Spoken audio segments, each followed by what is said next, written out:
நீங்கள் எல்லாம் அவருடைய எதிர்பார்க்கும் நம்மளுடைய புரட்சி புயல் தமிழகத்தின் சிங்கம் மரியாதைக்குரிய பாஜகவின் மாநில தலைவர் ஐயா அவர்கள் தற்போது உரையாற்ற வருகிறேன். அன்பார்ந்த பெரியவர்களே, தாய்மார்களே, இளைஞர் பெருமக்களே, தாய்மார்களே, இல்லத்தரசிகளே, வேதாரண்யத்திலே கொட்டுகின்ற மலை ஆரம்பித்திடத்திலிருந்து யாரும் கூட கரையாம நம்ம கூடவே வந்துட்டு இருக்கிறீங்க. குறிப்பாக நம்முடைய சகோதரிகள் நடந்து வந்து கொண்டிருக்கின்றார்கள், தாய்மார்கள் நடந்து வந்து கொண்டிருக்கிறார்கள். எந்த ஒரு அரசியல் கட்சியிலும் கூட பார்க்காத ஒரு விஷயத்தை எண்மண் எண்மக்கள் யாத்திரையில பார்த்துக் கொண்டிருக்கின்றனர்.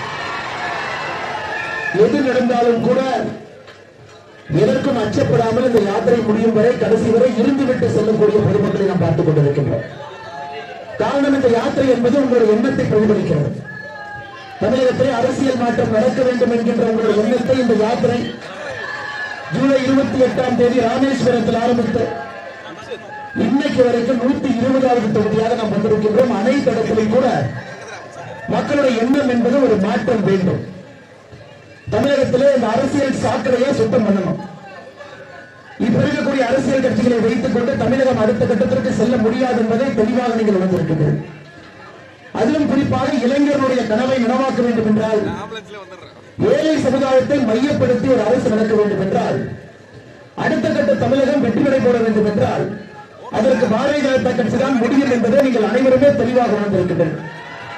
அதான் இந்த யாத்திரையுடைய வெற்றி என்பது என்னுடைய கருத்து மட்டுமல்ல, உங்களுடைய கருத்தும் கூட.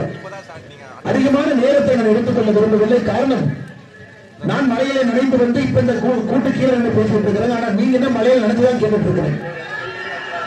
மறுபடியும் உங்களுக்கு உறுதி அளிக்கின்றோம்.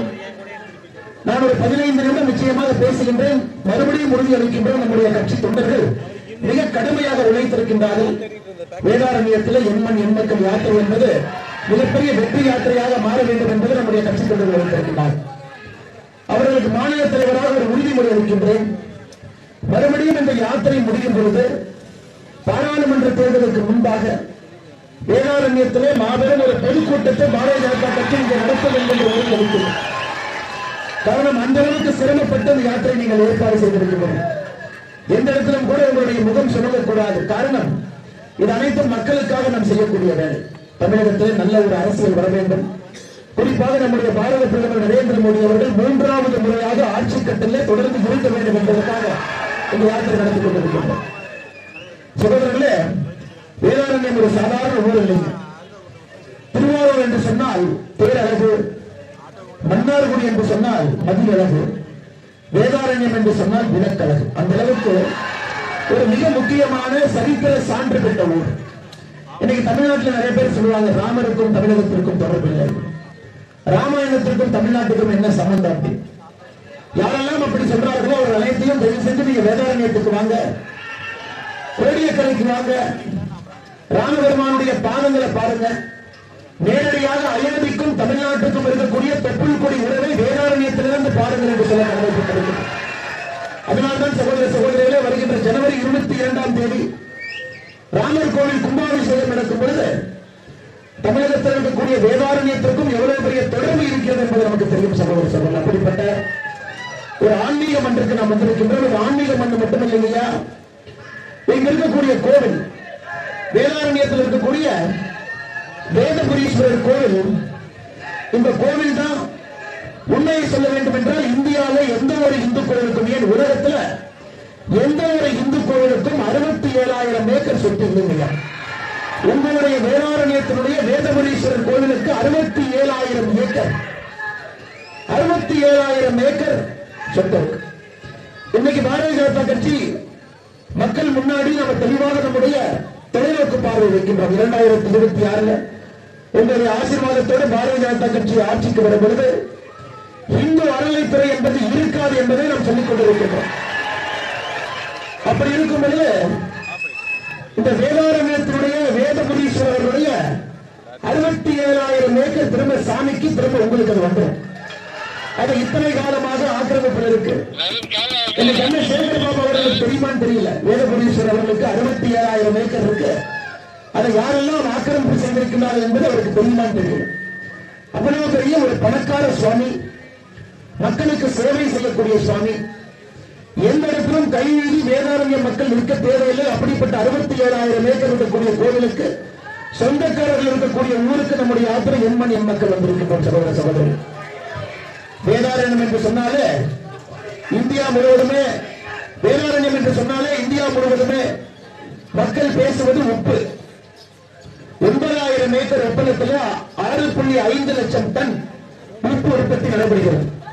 கிட்டத்தட்ட 50,000 பேர் நேரடியாக இந்த உப்பு எடுக்கக்கூடிய இந்த தொழிலில் ஈடுபட்டிருக்கிறார்கள். 50,000 பேர் ஈடுபட்டிருக்கக்கூடிய தொழில் 6.5 லட்சம் டன். அதே போல வேதாரண்யம் என்று சொன்னாலே மாம்பழம். இதனுடைய சுமை என்பது தனிச்சுமை. இந்த பகுதியில் மட்டுமே 10,000 டன் மாம்பழம் சாகுபடி நடைபெற்றுக் கொண்டிருக்கிறது. 10,000 டன் மாம்பழம். அதே போல வேதாரண்யம் என்று சொன்னாலே முல்லைப்பூ சாகுபடி. 5,000 ஏக்கர்ல முல்லைப்பூ சாகுபடி. தமிழகத்தில் எந்த ஒரு தொகுதிக்கும் இல்லாத தனிச்சிறப்பு வேதாரண்யம் தொகுதிக்கு. 6.5 லட்சம் டன் உப்பு ஒரு பக்கம், 10,000 ஏக்கர்ல மாம்பழம் சாகுபடி, 5,000 ஏக்கர்ல முல்லைப்பூ சாகுபடி. இதை தாண்டி 20,000 மீனவ சொந்தங்கள் வேதாரண்யத்தில் இருக்கிறாங்க. பாருங்க, எந்த ஒரு தொகுதிக்கும் இல்லாத தனிச்சிறப்பு வேதாரண்யத்தில் அதிகமாக இருக்கக்கூடிய மீனவ சொந்தங்கள் இருந்து ஆரம்பித்து, உப்பு தொழில் இருக்கக்கூடிய நம்முடைய சகோதர சகோதரிகள் ஆரம்பித்து, முல்லைப்பூவில் இருக்கக்கூடிய சகோதர சகோதரிகள் ஆரம்பித்து, மாம்பழத்தில் இருக்கக்கூடிய விவசாய பெருமக்கள் அனைவரும் ஒரே தொகுதியில் இருக்க முடியாது. இன்னைக்கு வேதாரண்யம் என்று சொன்னால் நமக்கு தெரியும், காந்தி அவர்கள் தண்டி குஜராத்துக்கு தண்டி மார்ச் போகும்பொழுது, அதே நேரத்தில் ஏப்ரல் 30, 1930 ஐயா ராஜாஜி அவர்கள் உப்பு சத்தியாகிரகத்திற்கு வந்தாங்க. தமிழகத்தில் உப்பு சத்தியாகிரகம் நடந்த இடம் வேதாரண்யம். அதை முன்னின்று நடத்திய ஐயா வேதரத்னம் பிள்ளை அவர்களுடைய பிறந்த ஊர். அப்படிப்பட்ட மாட்சிமை மிக்க ஒரு ஐயா 3 முறை சட்டப்பேரவை உறுப்பினராக இருந்தாங்க. சட்டப்பேரவை உறுப்பினராக இருக்கும் பொழுது அவருக்கு அரசு கொடுத்த சம்பளம் 3 முறை இருந்த பொழுதும் கூட அந்த சம்பளம் தனக்கு வேண்டாம் என்று ராமகிருஷ்ண மடத்தை கொடுத்துட்டாங்க. அப்படிப்பட்ட மாமனிதர் வாழ்ந்த போது இன்னைக்கு தமிழகத்தில் அரசியல்வாதிகள் எப்படி இருக்க வேண்டும் என்பதற்கு இலக்கணமாக ஐயா வேதரத்னம் பிள்ளை அவர்கள் வாழ்ந்திருக்கிறார். சகோதரர், இந்த மாதிரி நிறைய பேசிக்கிட்டே போலாம். மலையில நின்று கொண்டிருக்கிறது. ஒரு விதத்தில் பேசும்பொழுது எனக்கு கஷ்டமாக இருக்கிறது. மலையில நிற்க வைத்து பெண்கள் இருக்கிறாங்க, குழந்தைகள் இருக்கிறாங்க. உங்களை எல்லாம் நிற்க வைத்து பேசுவது ஒரு பக்கம் எனக்கு கஷ்டமாக இருக்கிறது. இருந்தும் வேகமாக முடித்துக் கொள்கின்றேன். சகோதர சகோதரி, இன்னைக்கு நம்முடைய அண்ணன் கருப்பு முருகானந்தம் அவர்கள் பேசும்பொழுது 2-3 விஷயத்தை சொல்லி காட்டினாங்க. குறிப்பாக இன்னைக்கு வேதாரண்யத்தில் எந்த அளவுக்கு உப்பு இருக்கோ, எந்த அளவுக்கு மாம்பழம் இருக்கோ, எந்த அளவுக்கு முல்லைப்பூ இருக்கோ, எந்த அளவுக்கு நம்முடைய மீனவ சொந்தங்கள் இருக்கின்றார்களோ, இன்னைக்கு திருப்பூர் எந்த அளவுக்கு ஆடை உற்பத்தியில் பேர் வாங்கி இருக்கிறதோ அதே பேர் வேதாரண்யத்திற்கும் வரும் என்று நாங்கள் உறுதியளிக்கிறோம். குறிப்பாக உங்களுடைய கோரிக்கை நேதாஜி அப்பேரல் பார்க் அது மத்திய அரசோட SITP ப்ராஜெக்ட்ல வர வேண்டும் என்பது உங்களுடைய கோரிக்கை. அது ஒன்றுமில்லை, 120 கோடி ரூபாய் இந்த ப்ராஜெக்டுடைய மொத்த காசு.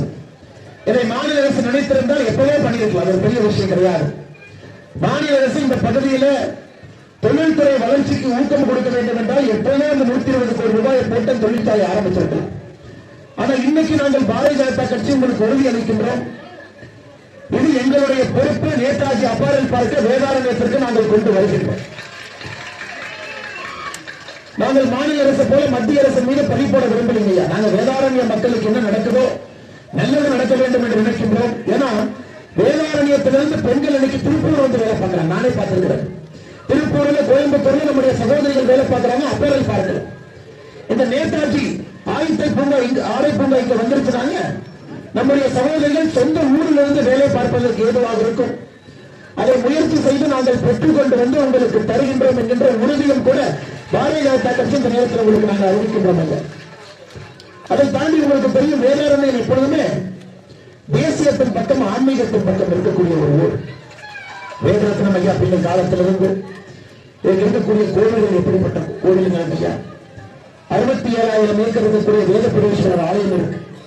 எப்பொழுதுமே தேசியத்தின் பக்கம், ஆன்மீகத்தின் பக்கம் இருக்கக்கூடிய வேதாரண்ய மக்கள் இந்த முறை 2024 பாராளுமன்ற தேர்தலில் நிச்சயமாக உங்களுக்கு தெரியும், நம்முடைய பாரத பிரதமர் நரேந்திர மோடி அவர்கள் தான் ஆட்சிக்கு வருகின்றார் என்பது உங்களுக்கு தெரியும். அதுவும் சாதாரணமாக வரப்போவதில்லை, 400 எம்பிக்களோடு ஆட்சிக்கு வருகின்றார் என்று தெரியும். இன்னைக்கு நம்முடைய நாகப்பட்டினம் தொகுதியும் கூட, நாகப்பட்டினம் தொகுதியை பொறுத்தவரை இன்னைக்கு பாருங்க, நம்ம பேசவே மழையில் இருக்கும். நாளையும் நாளை மறுநாளும் இந்த பாத யாத்திரையை ஒட்டி வைப்பதற்காக யோசித்துக் கொண்டிருக்கின்றோம். காரணம், புயல் வரும், புயல் அடிக்கடி வரக்கூடிய பகுதி, இருக்கக்கூடிய பகுதி, மக்களுக்கு நிறைய பிரச்சனைகள் இருக்கக்கூடிய பகுதி, மீனவ சங்கங்கள் இருக்கக்கூடிய பகுதி, நிறைய மனிதர்களுக்கு இங்கே அடுத்த கட்டம் செல்வதற்கு தொழிற்சாலை தேவைப்படக்கூடிய பகுதி. இதற்கு நிச்சயமாக நாகப்பட்டினம் அடுத்த கட்டத்திற்கு செல்ல வேண்டும் என்றால் ஒரு தேசிய கட்சி பாரதிய ஜனதா கட்சியினுடைய உறுப்பினர் இங்கே பாராளுமன்ற உறுப்பினராக இருக்கணுங்க. கம்யூனிஸ்ட் காரங்களை பொறுத்த வரைக்கும் வளர்ச்சிக்கு எதிராக ஒரு கட்சி இருக்குன்னா கம்யூனிஸ்ட் கட்சி. அவர்களும் வளர மாட்டாங்க. எனக்கு பாத்தீங்கன்னா கழுதை தேய்ந்து கட்டெரும்பானது போல, கழுதை தேய்ந்து கட்டெரும்பானது போல கம்யூனிஸ்ட் தோழர்கள் மீது எனக்கு எந்த கோபம் இல்லைங்க. அவர்களுக்கு மனசாட்சி இருக்கு, அவர்களுக்கு ஒரு சித்தாந்தம் இருக்கு. தோழர்களை பற்றி நான் பேசல, கம்யூனிஸ்ட் கட்சி தலைவர்களை பற்றி பேசிக் கொண்டிருக்கின்றேன். கழுதை தேய்ந்து கட்டெரும்பானது போல பாத்தீங்கன்னா எனக்கு கேரளால கிடையாது, வெஸ்ட் பெங்கால்ல கிடையாது, இந்தியாவில் எங்கேயும் கிடையாது, தமிழகத்தில் கொஞ்சமா இருக்கிறான். அவர்களால் எந்த வளர்ச்சியும் கூட எந்த இடத்திற்கும் கொண்டு வர முடியாது. இன்னைக்கு நாகப்பட்டினத்திற்கு தேவை ஒரே ஒரு வார்த்தை, உங்களுக்கு ஒரே ஒரு தாரக மந்திரம் மட்டும்தான், வளர்ச்சி வளர்ச்சி வளர்ச்சி. அடுத்த 20 ஆண்டுகள்ல இந்த தொகுதியினுடைய முழு வளர்ச்சியை நாம் பார்க்க வேண்டும். இந்த தொகுதி தமிழகத்திலே ஒரு முதன்மை தொகுதியாக வர வேண்டும். அதற்கு 2024 பாராளுமன்ற தேர்தலில் நீங்கள் பாரதிய ஜனதா கட்சிக்கு வாய்ப்பளித்து கம்யூனிஸ்ட் கோட்டை கம்யூனிஸ்ட் கோட்டை கம்யூனிஸ்ட் கோட்டை என்பதை இன்னைக்கு கம்யூனிஸ்ட்காரங்க அதை கரப்ஷன் கோட்டை கரப்ஷன் கோட்டை கரப்ஷன் கோட்டையா மாற்றிருக்காங்க. அதை உடைத்து விட்டு பாரதிய ஜனதா கட்சியினுடைய கோட்டை பாரத பிரதமர் நரேந்திர மோடி அவருடைய கோட்டையாக மாற்றுவது நம்முடைய தலையாய கடமையாக இருக்கிற சகோதர சகோதரிகளே, நீங்கள் அதை செய்து காட்ட வேண்டும் என்கின்ற வேண்டுகோளையும் கூட உங்களுக்கு வைக்காது. காவிரியும் நீங்க வருதுங்க ஐயா. உங்களுக்கு தெரியும் திராவிட முன்னேற்ற கழகம் எந்த அளவுக்கு தமிழகத்திற்கு நம்முடைய டெல்டா பகுதியில் இருக்கக்கூடிய விவசாய பெருமக்களுக்கு துரோகம் செய்திருக்கின்றார்கள் என்பது உங்களுக்கு தெரியும். குறிப்பாக 1974 காவிரியுடைய உரிமையை விட்டுக் கொடுத்து 50 ஆண்டு கால ஒப்பந்தத்தை புதுப்பிக்காம கர்நாடக அரசு அதன் பிறகு 4 அணைகளை கட்டினார்கள். கபினி கட்டினாங்க, ஹேமாவதி கட்டினாங்க, ஹாரங்கி கட்டினாங்க, சொர்ணாவதி 4 அணைகள் கட்டினார்கள். அணையை கட்டுவதற்கு அனுமதி கொடுத்தோம். அதன் பிறகு கொஞ்சம் கொஞ்சமாக நீர்வரத்து குறைய ஆரம்பித்து காங்கிரஸ் ஆட்சி மறுபடியும் கர்நாடகாவில் வந்த பிறகு இந்த ஆண்டு முதலாக நம்முடைய டெல்டா பகுதியில் விளை நிலங்கள் விவசாய நிலங்கள் குறிப்பாக வயல்வெளி காடுகள் தரிசு நிலங்களாக மாறுவதை பார்த்துக் கொண்டிருக்கின்றோம். ஆனால் திமுக காரங்க முதலமைச்சருக்கு எந்தவித கவலையும் கிடையாது. பெங்களூருக்கு போறாரு, இந்தி கூட்டணியில் போறாரு, நான் காங்கிரஸ் காரங்கிட்ட தண்ணியை திறந்து விடும் என்று குறை கேட்பது. அதனால் திமுக கம்யூனிஸ்ட் இரண்டுமே தமிழகத்திலிருந்து அப்புறப்படுத்த வேண்டிய கட்சி. ஒரு கட்சி குடும்பம் குடும்பம் குடும்பம் என்று நினைக்கக்கூடிய கட்சி, இன்னொரு கட்சி வளர்ச்சிக்கு எதிரியாக இருக்கக்கூடிய கட்சி. 2024 நாகப்பட்டினம் பாராளுமன்ற தொகுதியில அமைச்சர் மக்கள் கேட்கிறாங்க. 2024 பாராளுமன்ற தேர்தலில் நாகப்பட்டினத்தில் நீங்கள் பாரதிய ஜனதா கட்சிக்கு வாய்ப்பளிக்க வேண்டும் என்கின்ற அன்பான வேண்டுகோளை உங்களுக்கு விடுத்து, அதே நேரத்தில் நம்முடைய விவசாய பெருமக்களுக்கு தொடர்ந்து ஊக்கப்படுத்திக் கொண்டிருக்கக்கூடிய பாரத பிரதமர், நான் மீனவர்கள் என்று பிரதமர் சொல்றது இல்லைங்க, மீன் விவசாயிகள் என்று சொல்றார். ஏன்னா விவசாயிகளுக்கு இருக்கக்கூடிய எல்லா சலுகைகளும் இன்னைக்கு மீன் விவசாயிகளுக்கு வந்துருச்சு. முதல்ல கிசான் அட்டை விவசாய பெருமக்களுக்கு இருந்துச்சு, இன்னைக்கு மீன் விவசாயிகளுக்கு அதே கிசான் அட்டை வந்துவிட்டது. நீங்க படகு வாங்கினா கூட மத்திய அரசுடைய மானியம் இருக்கு. இன்னைக்கு தமிழகத்திலே துறைமுகம் கட்டுவதற்காக மத்திய அரசுடைய நிதி பெரிய அளவிலே நாம் ஒதுக்கிக் கொண்டிருக்கின்றோம். ஏன்னா இவங்க மீனவர்களுக்கு எதுவுமே செய்வதில்லை. குறிப்பாக திராவிட முன்னேற்ற கழகத்தை பார்த்தீங்கன்னா நாங்க வந்தோம்னா மீன்பிடி காலத்துல குறிப்பாக இந்த தடை காலத்துல 60 நாட்களுக்கு 8000 ரூபாய் நாங்கள் நிவாரண நிதியாக கொடுப்போம் என்று சொன்னார். பாரதிய ஜனதா கட்சி எத்தனை முறை ஆர்ப்பாட்டம் செய்து நம்முடைய யாத்திரை ஆரம்பித்ததே ராமேஸ்வரத்தில் மீனவ சொந்தங்கள் மத்தியில் இந்த யாத்திரையை ஆரம்பிச்சோம். அதன் பிறகு திமுகவுக்கு பற்றி வருமானம் பார்த்த பிறகு எனக்கு 5000 6000 உயர்த்தி இருக்கிறார். ஆனா தேர்தல் அறிக்கையில 8000 என்று சொல்லி இருக்கின்றார். எதுவுமே செய்யாத ஒரு அரசுனா திராவிட முன்னேற்ற கழகம், மீனவர்களுக்கு எதிரான ஒரு அரசுனா திராவிட முன்னேற்ற கழகம். ஆனா உங்களுக்கு தெரியும் 2019 மோடி ஐயா 2வது முறை ஆட்சிக்கு வந்த பிறகு இந்தியாவில் முதலாக மீன்வளத்துறைக்காக ஒரு தனி அமைச்சரவை உருவாக்கியவர் நம்முடைய பாரத பிரதமர் நரேந்திர மோடி அவர்கள். அதிலும் கூட நம்முடைய முதல் இணையமைச்சராக நம்முடைய முன்னாள் மாநில தலைவர் அண்ணன் முருகன் அவர்களை முதல் இணையமைச்சராக நியமித்திருக்கிறார். அதனால் சகோதர சகோதரர்கள் இருக்கக்கூடிய மீனவ சொந்தங்களை உங்களுக்காக இருக்கக்கூடிய ஆட்சி நம்முடைய பாரதிய ஜனதா கட்சியினுடைய ஆட்சி, நம்முடைய பாரத பிரதமர் நரேந்திர மோடி அவர்கள். இதை தாண்டி உங்களுக்கு தெரியும் காங்கிரசுக்கு நமக்கு ஒரே ஒரு வித்தியாசம் சொல்றேன் ஐயா. திருத்துறைப்பூண்டியிலிருந்து அகசியம் பள்ளிக்கு வரக்கூடிய ரயில் சேவைய நாங்க பெருசு பண்றோம் அப்படின்னு 2005 நிறுத்தினாங்க. 2005 உங்களுடைய ரயில் சேவை நிறுத்தப்பட்டது காரணம் நாங்கள் அகல பாதையாக மாற்றுகின்றோம். 2005 உங்களுடைய வேதாரண்யத்துடைய ரயில் சேவை என்பது 150 ஆண்டுகள் பழமை வாய்ந்தது. ஆங்கிலேயர்கள் இந்தியாவில் ரயில்வே சேவையை கொண்டு வந்த பொழுது ஆரம்ப காலத்தில் கொண்டு வரப்பட்ட ரயில்வே சேவை இந்த வேதாரண்யம் ரயில்வே சேவை. அதை 2005 காங்கிரஸ் நிறுத்தினாங்க. 7 வருஷம் ஒரு செங்கல் கூட வைக்கல. 2012 அதற்கான ப்ராஜெக்ட் ரிப்போர்ட்டை தயார் பண்ண ஆரம்பித்தார். அதன் பிறகு நம்முடைய மோடி ஐயா வந்தவுடன் உடனடியாக இந்த ரயில்வே பாதையினுடைய அகலப்படுத்துவதற்காக 294 கோடி ரூபாய் நம்முடைய மோடி ஐயா செலவு செய்து இந்த வருடம் ஏப்ரல் மாசத்தில் அந்த ரயில்வே சேவையை மறுபடியும் நாங்கள் துவங்கி இருக்கின்றோம். இதன் மூலமாக வேதாரண்யத்துடைய உப்பு இந்தியா முழுவதும் செல்கிறது. வேதாரண்யத்துடைய மாம்பழம் இந்தியா முழுவதும் செல்கிறது. வேதாரண்யத்துடைய பூக்கள் இந்தியா முழுவதும் செல்கிறது. ஒரு ரயில்வே பாதையை 2005 அகலப்படுத்துறது மூடி வச்சுட்டு 7 ஆண்டு காலம் ஒரு செங்கல் கூட வைக்காம 2012 அதுக்கு ஒரு ப்ராஜெக்ட் ரிப்போர்ட் ரெடி பண்ணி நாம் ஆட்சிக்கு வந்த பிறகு 294 கோடி ரூபாய் ஒதுக்கி நான் இந்த வேலையை சரி செய்ய உங்களுக்காக ரயில்வே பாதையை மறுபடியும் திறந்திருக்கின்றோம். இந்த ஒரே ஒரு விஷயம் போதுமையா, காங்கிரஸ் எப்படி அரசாழ்வார்கள், பாரதிய ஜனதா கட்சி எப்படி அரசாளும் என்பதற்கு உங்களுடைய பகுதியினுடைய இந்த ரயில்வே சேவை மட்டுமே சான்று. வேறு எதுவுமே நம்ம அதிகமா பேச வேண்டாம். இன்னைக்கு பாத்தீங்கன்னா இந்த பகுதியில் நம்முடைய திராவிட முன்னேற்ற கழகம் வேதாரண்யத்துக்கு கொடுத்திருக்கக்கூடிய தேர்தல் வாக்குறுதியை பாருங்க. முதலமைச்சர் அவர்கள் சொல்கின்றார்கள் 99% தேர்தல் வாக்குறுதியை நிறைவேற்றிவிட்டோம். நான் வேதாரண்யத்தில் கொடுத்திருக்கக்கூடிய தேர்தல் வாக்குறுதியை மட்டும் படிக்கிறேன், நீங்க சொல்லுங்க. வேதாரண்யத்திலே காஸ்டிக் சோடா தொழிற்சாலை அமைக்கப்படும். அமைச்சாங்களா? இல்லை. வேதாரண்யத்திலே குளிர்பதன கிடங்குகள் அமைக்கப்படும். இல்லை. வேதாரண்யத்திலே நறுமண தொழிற்சாலையும் காகிதம் தயாரிக்கும் தொழிற்சாலையும் அமைக்கப்படும். இல்லை. வேதாரண்யம் ஆயக்காரன் குளத்திலே அரசு பாலிடெக்னிக் கல்லூரி தொடங்கப்படும். இல்லை. இந்த வேதாரண்யத்திற்கு கொடுத்த வாக்குறுதியை நிறைவேற்றலாம். 5க்கு 5 தோல்வி. அப்படி இருக்கும்போது தமிழகத்திற்கு 511 தேர்தல் வாக்குறுதி கொடுத்தார்கள். எங்களை பொறுத்தவரை நான் சொல்லுகின்றேன், வெறும் 20 தேர்தல் வாக்குறுதி மட்டும்தான் முதலமைச்சர் நிறைவேற்றிருக்கிறார். 99% என்கின்ற பெரிய பொய்யை தூக்கிட்டு வந்துட்டார். ஏன்னா இந்தியாவிலேயே பொய் பேசக்கூடிய முதலமைச்சர் பட்டியலில் மட்டும்தான் நம்ம முதலமைச்சர் நம்பர் 1 இருக்கிற தவிர வளர்ச்சியில நம்பர் 1 இல்லைங்க. ஊழல் செய்வதில் நம்பர் 1 இருக்கார். தமிழ்நாட்டை குடிகார நாடா மாற்றுவதில் நம்பர் 1 இருக்கார். குடும்ப ஆட்சியை கொண்டு வருவதில் நம்பர் 1 இருக்கிறார். சமூக நீதியை உடைப்பதிலே நம்பர் 1 இருக்கிறார் தவிர அவர் சொல்வது போல நம்பர் 1 முதல்வர் இதுல மட்டும்தான் இருக்கிறார். வளர்ச்சியில் நம்பர் 1 முதல்வர் இல்லைங்க. இதையெல்லாம் நீங்கள் கருத்தில் வைத்துக் கொண்டு 2024 பாராளுமன்ற தேர்தலில் நிச்சயமாக நீங்கள் பாரதிய ஜனதா கட்சி நம்முடைய பாரத பிரதமர் நரேந்திர மோடி அவருக்கு நீங்கள் ஆதரவு அளிப்பீர்கள் என்கின்ற முழு நம்பிக்கை எனக்கு இருக்கிறது. அதே நேரத்தில் ரொம்ப நாளைக்கு முன்னாடி வேதாரண்யம் அடுத்துள்ள மகாராஜபுரம் மேல்பாதை சாலை அங்க இருக்கக்கூடிய ஒரு 8 மாதத்திற்கு முன்பு ஒரு ஆர்ப்பாட்டம் நடத்தினீங்க. அங்க இருக்கக்கூடிய டாஸ்மாக் கடையை மூட வேண்டும்.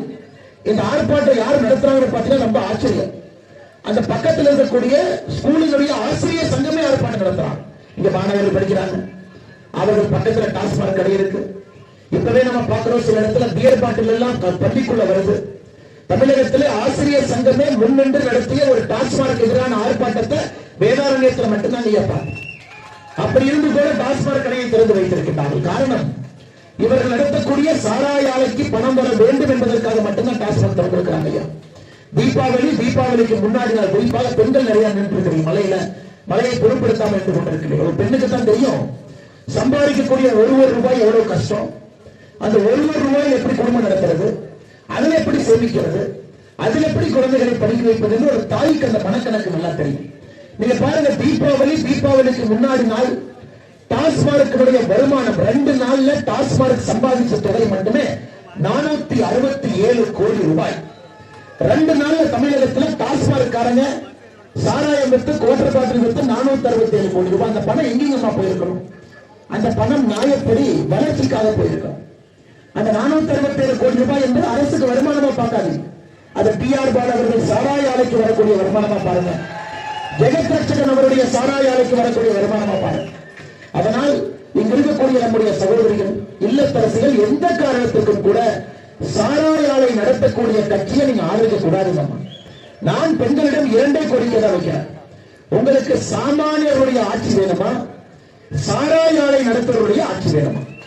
திராவிட முன்னேற்ற கழகத்தினுடைய ஆட்சி என்பது சாராய ஆலை நடத்துவருடைய ஆட்சி. சாமானியருடைய ஆட்சி என்பது நரேந்திர மோடி அவருடைய ஆட்சி. சாதாரண ஒரு இல்லத்தரசி நரேந்திர மோடியுடைய தாயார் இன்னைக்கு 99 வயசுல என்னுடைய சேர்ந்திருக்கிறார். நரேந்திர மோடி என்ன சொல்றாரு, அவருடைய அம்மா இவர்களை வளர்க்கும் பொழுது இந்த குழந்தைகளை 5 வீட்டுல போய் பாத்திரம் கழுவித்தான் குழந்தைகளை வளர்த்தாங்க. அப்படிப்பட்ட ஒரு தாயினுடைய பையன் முதல்வர். அவருக்கு தெரியும் ஒரு பெண்ணுடைய கஷ்டம். அதனாலதான் ஐயா, அதனாலதான் அம்மா உங்களை பார்த்து பார்த்துதான் நம்ம திட்டங்களே இருக்கு. உங்களுக்கு வங்கி கணக்கு இல்லையா, வங்கி கணக்கு. பிரதமர் கட்டக்கூடிய இலவச வீடுகள் எல்லாமே ஒரு பெண்ணுடைய பெயர்ல தான் பதிவு செய்யறாரு. உங்களுக்காக கொரோனா காலகட்டத்தில் 500 ரூபாய் வங்கி கணக்கு. இன்னைக்கு 80 கோடி இந்தியர்களுக்கு, குறிப்பாக பெண்களுக்கு கொரோனா காலகட்டத்திலிருந்து மாதத்திற்கு ரேஷன் அட்டையில எவ்வளவு அரிசி நீங்க வாங்கினாலும் கூட அதுக்கு மேல 5 கிலோ அரிசி 1 கிலோ பருப்பு. சிலிண்டர் விலை உயர்ந்து போச்சுன்னு சொன்னீங்க. இது இல்லாம மோடியை யாரு கொடுத்தாங்களோ 300 ரூபாய் மானியம். அனைத்தும் கூட பெண்கள் நன்றாக இருக்க வேண்டும், தாய்மார்கள் நன்றாக இருக்க வேண்டும் என்பதற்காகத்தான் மோடி ஐயாவுடைய ஆட்சி. காரணம், ஒரு தாயினுடைய வலியை முழுமையாக உணர்ந்தவர் நம்முடைய பாரத பிரதமர் நரேந்திர மோடி அவர்கள். அதனால் நிச்சயமாக இருக்கக்கூடிய தாய்மார்கள் சாமானியர்களுடைய ஆட்சியை நீங்கள் தேர்வு செய்து சாராய ஆலை நடத்தக்கூடிய ஆட்சியை நீங்கள் தமிழகத்திலிருந்து அப்புறப்படுத்துவீர்கள் என்ற முழு நம்பிக்கை எனக்கு இருக்கு. மறுபடியும் உங்கள் அனைவருக்கும் என்னுடைய நல்வாழ்த்துக்களை தெரிவித்து, மழையை பொருட்படுத்தாமல் ஆரம்பத்திலிருந்து கடைசி வரை நம்மோடு பயணம் செய்து வந்திருக்கின்றீர்கள். உங்களுடைய எழுச்சி மட்டுமல்ல, தமிழகத்தில் அரசியல் மாற்றம் வேண்டும் என்பதை உறுதியாக நீங்கள் பதிவு செய்திருக்கின்றீர்கள். உங்களுக்கு மறுபடியும் ஒரு உறுதிமொழியை கொடுத்துவிட்டு செல்கின்றோம். அடுத்த முறை வேதாரண்யத்துக்கு நாங்கள் வரும்பொழுது எண்மண் எண் மக்கள் யாத்திரை முடித்துவிட்டு பாராளுமன்ற தேர்தலுக்கு முன்பாக வேதாரண்யத்திலே ஒரு மாபெரும் பொதுக்கூட்டத்தை பாரதிய ஜனதா கட்சி நிச்சயமாக இங்கு நடத்தும். அந்த பொதுக்கூட்டத்தில் நானும் பங்கேற்பேன் என்று சொல்லி வாய்ப்பு கொடுத்த இந்த மாவட்டத்தினுடைய ஆற்றல் மிகுந்த எல்லா தலைவர்களுக்கும் நன்றி கலந்த வாழ்த்துக்களை வணக்கங்களை தெரிவித்து, இங்க வந்திருக்கக்கூடிய மீடியா நண்பர்கள், பொதுமக்கள், கட்சியை சாராதவர்கள் அதிகமாக நின்று கொண்டிருக்கின்றீர்கள். மலையில சைடில் எல்லாம் நிற்கிறீங்க. கட்சி நண்பர்கள் எதையும் பொருட்படுத்தாம 5 மணியிலிருந்து மழை நின்று கொண்டிருக்கின்றீர்கள். பாரதிய ஜனதா கட்சியுடைய இரும்பு தூண்களாக இருக்கக்கூடிய நம்முடைய தொண்டர்கள், கீழே இருக்கக்கூடிய எல்லா தலைவர்களுக்கும் இந்த நேரத்தில் என்னுடைய நெஞ்சம் நிறைந்த நன்றிகளை தெரிவித்துக் கொள்கின்றேன். உங்களுக்கு உறுதிமொழி அளித்துவிட்டு செல்கின்றேன். மறுபடியும் இங்கே வரும் பொழுது ஒரு பிரம்மாண்டமான பொதுக்கூட்டத்தோடு நாம் சந்திப்போம். பொதுமக்கள் அனைவரையும் அந்த பொதுக்கூட்டத்திற்கு நாம் அழைப்போம். பாராளுமன்ற தேர்தலுக்கு முன்னோட்டமாக அந்த பொதுக்கூட்டம் வேதாரண்யத்திலே நாம் வைப்போம் என்று சொல்லி என்னுடைய உரையை முடித்துக் கொள்கின்றேன். நன்றி, வணக்கம். பாரத் மாதா கி, பாரத புகழ்.